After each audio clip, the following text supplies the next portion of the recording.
ಶ್ರೀ ಗುರುಭ್ಯೋ ನಮಃ. ಶ್ರೀಮತೆ ರಾಮಾನುಜಾಚಾರ್ಯಾಯ ನಮಃ. ನಾನು ನಿಮ್ಮ ಶ್ರೀನಿವಾಸ ಗುರೂಜಿ. ನೀವು ನೋಡ್ತಿದ್ದೀರಿ ಜ್ಞಾನ ಸಂಪದ ವಾಹಿನಿ. ಇದರಲ್ಲಿ ಜೂನ್ ತಿಂಗಳು ಬರುವಂತಹ ಮಾಸ ಭವಿಷ್ಯದಲ್ಲಿ ಮಿಥುನ ರಾಶಿಗೆ ಗುರುವಿನ ಯೋಗ ಬಲ ಅತ್ಯಂತ ಲಾಭವನ್ನು ತಂದುಕೊಡ್ತಾ ಇದೆ.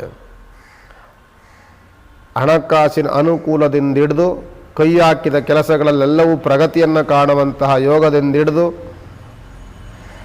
ಮನೆಗಳಲ್ಲಿ ಶುಭ ಕಾರ್ಯಗಳ ಸುದ್ದಿ, ಶುಭ ಕಾರ್ಯಗಳ ಆಲೋಚನೆಗಳು ಇವೆಲ್ಲವೂ ಸಹ ಕೂಡಿರುವಂತಹ ಸಂದರ್ಭದಲ್ಲಿ ಜೂನ್ ತಿಂಗಳು ಸ್ವಕ್ಷೇತ್ರಾಧಿಪತಿಯಾದಂತಹ ಬುಧನ ಯೋಗ ಬಲ ಇನ್ನೂ ದೊಡ್ಡ ಮಟ್ಟದ ಲಾಭವನ್ನು ತಂದುಕೊಡುತ್ತೆ. ಕೆಲವು ದಿನಗಳ ಕಳೆದ ನಂತರದಲ್ಲಿ ಮತ್ತೆ ನಿಮಗೆ ಅದೇ ಜಾಗದಲ್ಲಿ ಮತ್ತೆ ರವಿಯ ಯೋಗ ಬಲವು ನಿಮಗೆ ಕೂಡುತ್ತೆ. ಮಿಥುನ ರಾಶಿಯವರಿಗೆ ಬುಧ ಆದಿತ್ಯ ಯೋಗ, ಬುಧ ಬೃಹಸ್ಪತಿ ಯೋಗ ಅಂತ ಎರಡು ಯೋಗಗಳಿಂದ ಕೂಡಿರುವಂಥ ಮಿಥುನ ರಾಶಿ ಜೂನ್ ತಿಂಗಳು ದೊಡ್ಡ ಮಟ್ಟದ ಲಾಭ ನಿರೀಕ್ಷೆಯನ್ನು ಮಾಡಬಹುದು.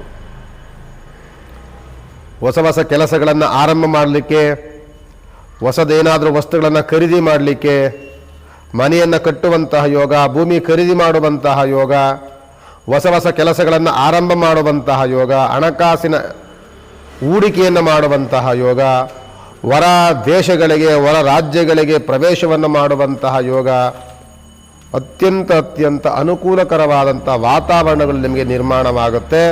ಅದು ರವಿ, ಬುಧ ಮತ್ತು ಗುರುವಿನ ಮಿಲನಗಳಿಂದ ಕೂಡುವಂತಹ ಯೋಗ ಫಲ. ಒಂದೇ ರಾಶಿಯಲ್ಲಿ ಶುಭ ಗ್ರಹಗಳ ಪ್ರವೇಶದಿಂದ ಶುಭ ಸೂಚನೆಯನ್ನು ಕೊಡುವಂತಹ ಯೋಗ ಫಲ ಮಿಥುನ ರಾಶಿಯವರಿಗಿರುತ್ತೆ. ಮಿಥುನ ರಾಶಿಯ ಅಧಿಪತಿಯಾದಂಥವನೇ ಬುಧ ಗ್ರಹ. ನಿಮಗೆ ಬುದ್ಧಿ ಚಾತುರ್ಯತೆ ತುಂಬ ಚೆನ್ನಾಗಿರುತ್ತೆ, ಆಲೋಚನೆ ಮಾಡುವಂಥ ಶಕ್ತಿ ಚೆನ್ನಾಗಿರುತ್ತೆ.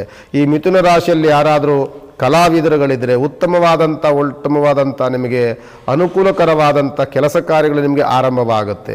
ಈ ಮಿಥುನ ರಾಶಿಯಲ್ಲಿರುವಂತಹ ಯಾರಾದರೂ ರಾಜಕೀಯ ವ್ಯಕ್ತಿಗಳಿದ್ದರೆ ನಿಮಗೆ ಅನುಕೂಲಕರವಾದಂಥ ದಿನಗಳು ಆರಂಭವಾಗುತ್ತೆ.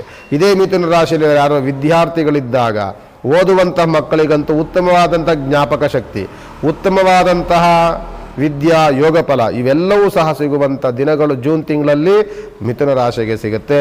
ಮಿಥುನ ರಾಶಿ ಅಧಿಪತಿಯಾದಂಥವನು ಬುಧಗ್ರಹ.